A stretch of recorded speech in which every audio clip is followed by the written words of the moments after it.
have our third presentation, and this is by Mr. Matthew Keane, Managing Director, Responsible Gold Trading DMCC. He'll be presenting on anti-fraud systems on physical gold. Let's please welcome Mr.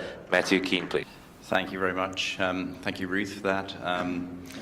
I think you said the big thank yous to Albert. I'd like to echo those. Thank you very much for the invitation, Albert, and delighted to see this as another successful conference following last year's inaugural conference. So I think everybody in this room knows that historically gold moves from west to east. Maybe Australia excluded, but other panelists will discuss the reasons more intellectually as to why that is. My high-level observations are simply that gold is, for cultural reasons and economic reasons, those are the main contributors why gold is so in demand and sought after in the East and emerging economies. Okay, this slide hasn't come out quite as I intended. So this is the flow of metal into India, and hopefully the next slide is the flow of metal into China. No? Well, anyway, into India, into China, they are big stories at around 1,000 tons each, approximately, the expectations for 2018. And when you consider that China is actually the biggest producer in the world, the fact that their imports on top of that are so large just gives a highlight of how important these markets are. And Singapore, obviously, as a hub, a distribution center for Asia Pacific in general, is obviously very important.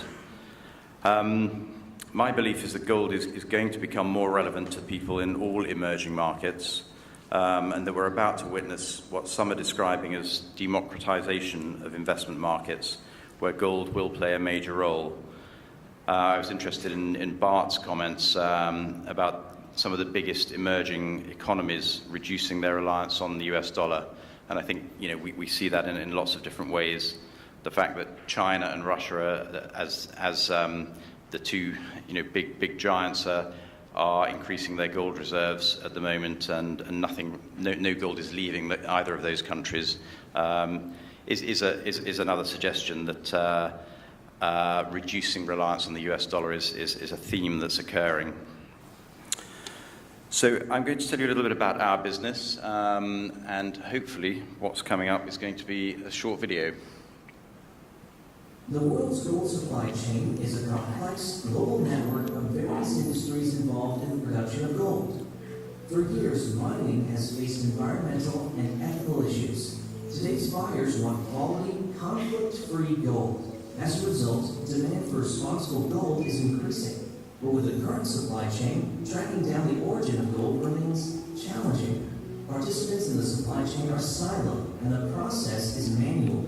Understanding gold's origin and ensuring it's responsibly sourced can be solved with blockchain. A blockchain is a decentralized ledger that records transactions. Its growing list of records are called blocks, and the chain is secured using cryptography. By leveraging blockchain technology, the entire process becomes transparent, digital, and reliable. Emerging technology developed a platform that combines this blockchain with the gold supply chain. As the gold travels through each step of the process, from mining to transport to refineries and to the vaults, transactions are recorded in a distributed ledger, allowing any person delegated with permission access to the records. This helps ensure both privacy and trust. Blockchain is paving the way for an automated responsible gold standard. It's from this responsible gold that G-Coin was born.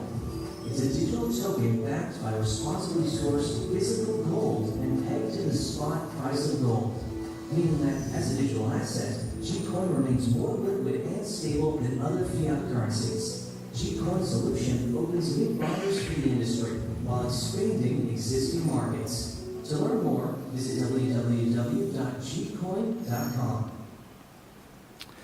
Okay, so I'm not going to talk about G-Coin particularly. I'm going to talk about the supply chain. The world's gold. Oops.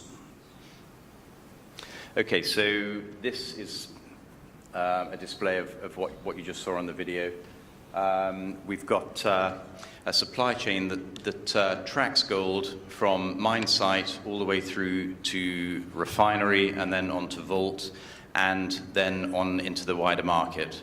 So the dark blue circles are really what the supply chain is about.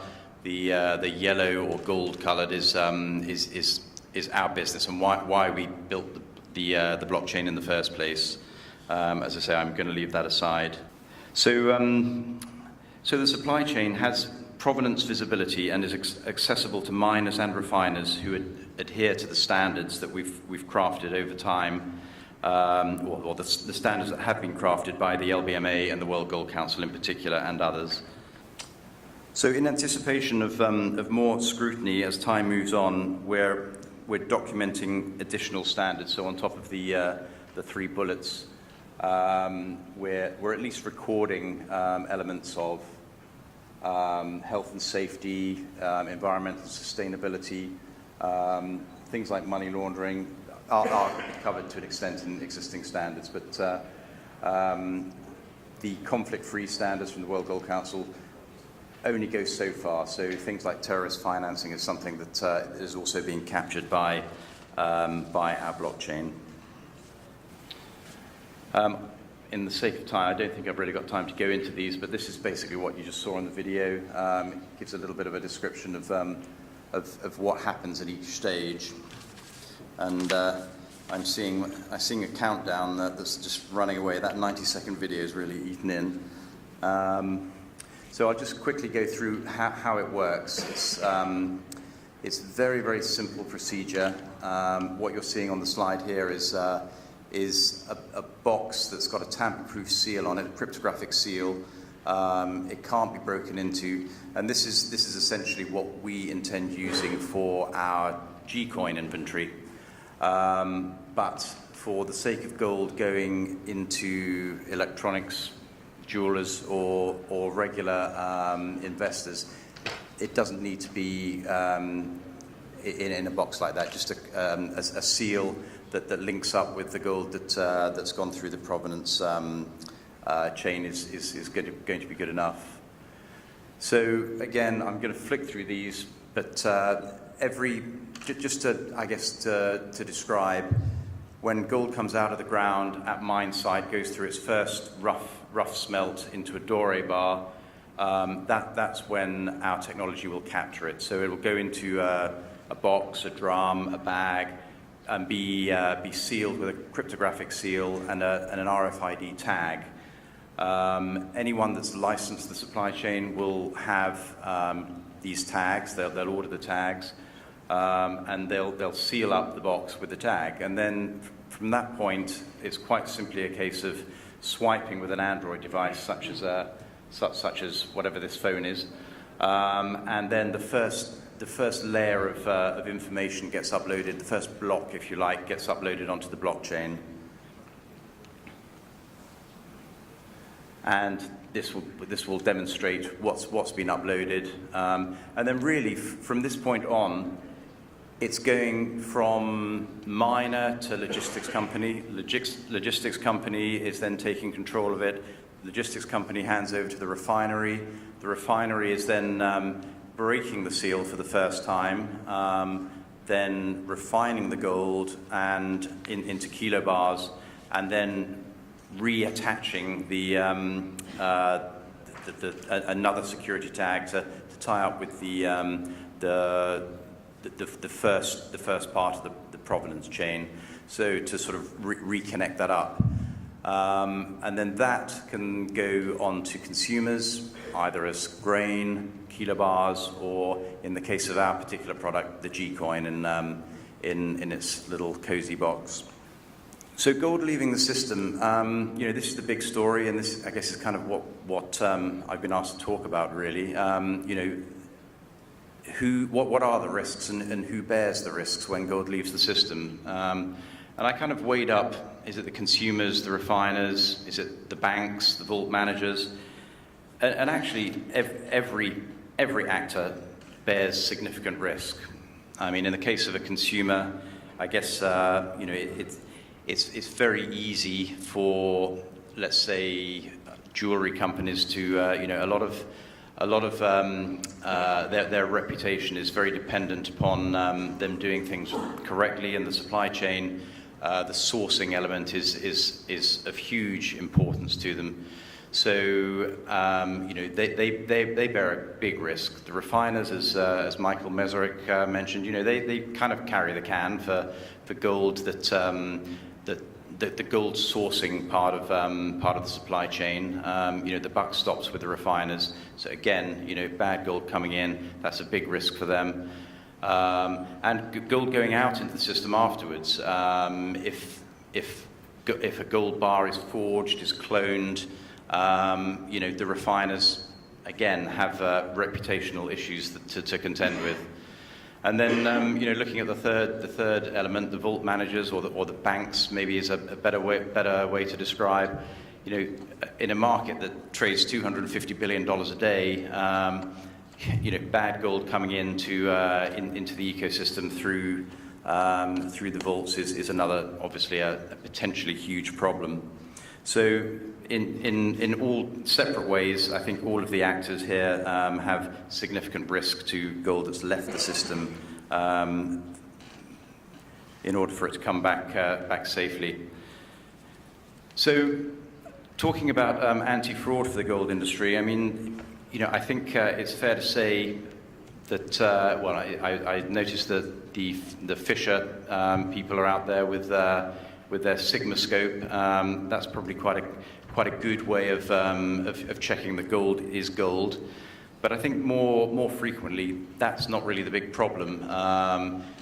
The gold counterfeiting. You know, if someone comes up with a gold bar that has a duplicate number on and it's been duplicated from another bar, you have to ask the question, you know, why is that? And it pretty much leads us to make assumptions that that's gold that's you know, illegitimate. It's part of a money laundering scheme.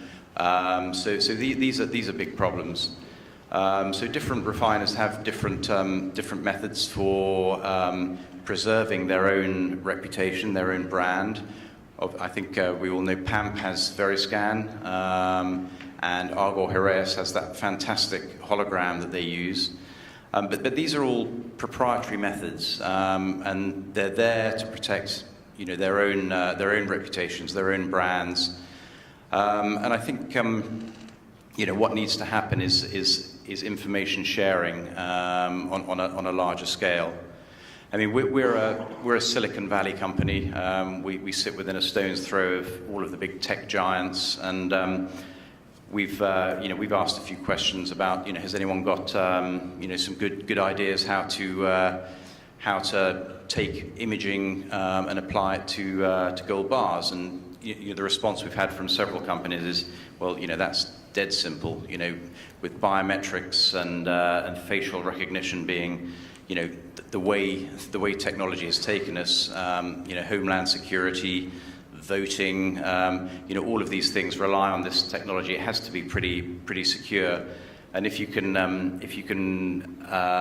have a positive reading on something like the human face or an iris or a fingerprint, you know, to actually be able to do that to an inanimate object like a gold bar is very simple. So the message we get is that you know, having unique identifiers for bars, you know, to back up serial numbers is the easy bit, which leads us to really what the industry needs to do to go forward and protect itself, and that really is where blockchain is a game changer for me. I mean, we've talked to all industry participants, from miners through to vaulters, logistics companies, refiners, and they all recognize that technology is now becoming available for a lot more sharing and collaboration, which we probably haven't seen in the past. So, you know, these are a few buzzwords we use with blockchain technology. You know, distributed ledger is another way to describe the type of blockchain that we're using. It's immutable, it's irrefutable, it's irreversible, and importantly in this market, it's auditable as well. So by using a permission blockchain, participants can collaborate, they can share data, and further build trust in a secure environment. And I think this will go a long way to protecting industry participants and stamping out negative outside disruption in the supply chain from bad actors. So on that note, I will say thank you very much for listening.